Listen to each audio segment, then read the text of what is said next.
So there are 6 types of changes, right? And they can be brought into sub changes or otherwise, but largely there are classified 6 changes that come to existence.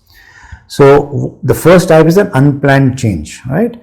The examples that we gave in the previous one, right? Your relationships and then your resource depletion, right? Typically causes are causes for changes, as we discussed. Now unplanned is when this is taken by sudden implosion in front of you. Okay, this is not a planned change. That means your relationships have gone south because of the reasons extrinsic to you.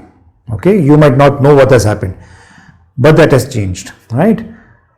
You in your organization was depleting resources because of borrowing, so something has changed, right? So now because something has changed, there's an unplanned change for you. You don't know. So there's suddenly that people are getting rid of people in the organization and so on and so forth because of something that they have done. So that's an unplanned change. Excuse me. Now let's look at the parlance within an organization. Okay. Since now we'll focus on the consulting for an organization. Okay. Now in an organization, when the systems around them change or the environment changes, again for the 2 reasons, right?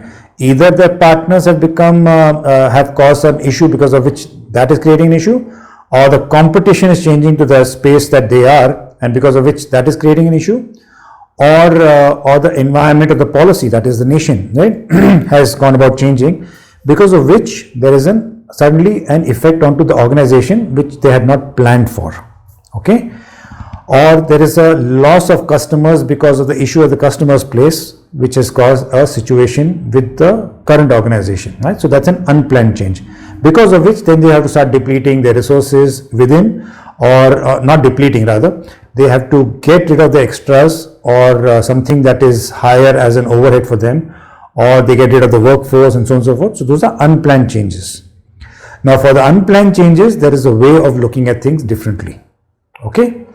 Similarly, the second zone, the planned changes. Now, if there is time given for certain changes which has happened externally, then in that case, you have a planned change in hand. For example, that there is a 6-month notice given by their external parties or partners that they are getting bankrupt, so they will not be supplying any more goods. So there is a situation, right, which they will focus on and become a planned change. Now, this can also occur, right, if your relationship with them spoiled. So now, as per agreement, you might take maybe 3 to 6 months as per planned agreement to part ways. So there's a planned change in those 6 months that you have to do to find somebody else. So that's a planned change. Okay. The next one, the third one. So incremental change falls in the gamut of what we discussed in the digitalization process, right? You go from one function to the other and then automate one after the other. That's probably an incremental change which is quite planned for. Okay. So though it comes in the planned, it is looked at differently, because a planned change would mean a singular item or one of the other elements. But if it is on continuous basis, then it's an incremental change. So you're moving from one direction to the other in increased steps of sorts, right? So we, in the framework that we discussed, we talked from finance to HR to sales and the others, right? That was the automation process. So that's an incremental change. All right. Then the next level is a developmental change, right? What does that mean? Now, if you remember, we talked about the ERP. All right. When certain manual systems have now moving into an ERP zone for the benefit of the organization. So there's a developmental change which you have planned for, which then goes through a series of steps to achieve that the development that you're looking at, right? Though the holistic goal will be different, but in the process, this is a developmental change. A transitional change, right, now is the one that, again, the same example. If the larger goal is digitalization, we are going through some serial steps of making those changes, right? So these changes that happen and are part of the larger scheme of things that you're looking at, that becomes a transitional change. It is done and it's over with, and then you move on. All right. So transitional typically happens at small change levels. Okay. Also, one of the key examples will be from a human development perspective. that once the change is brought about, right, for example, in digitalization, for example, we took that example earlier, where you put a new system in place and people have to use it. Okay.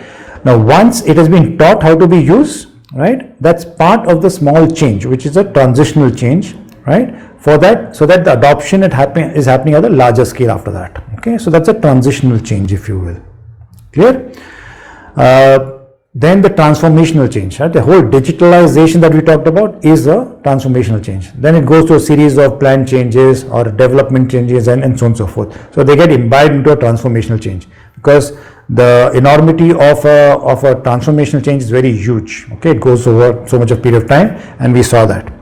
So these are classification of various changes, and this you should be clear of once you're suggesting the change that has to come about. Okay. So I hope this gives you clarity of classifying change as they come, and then you start perceiving it. Okay, this is important from a consulting perspective, so that you bring about the right ones and suggest the right ones at the right times. Okay, from there we will now move into understanding the larger change, right? Because up till now what we covered is the fundamentals of the tenets and the types of change. Now let's understand the change holistically, and that will help us go to the level where how it is commercially used and why it is done, to the point where we go about going about implementing that change. Okay, so we'll jump there, and I'll see you in a minute.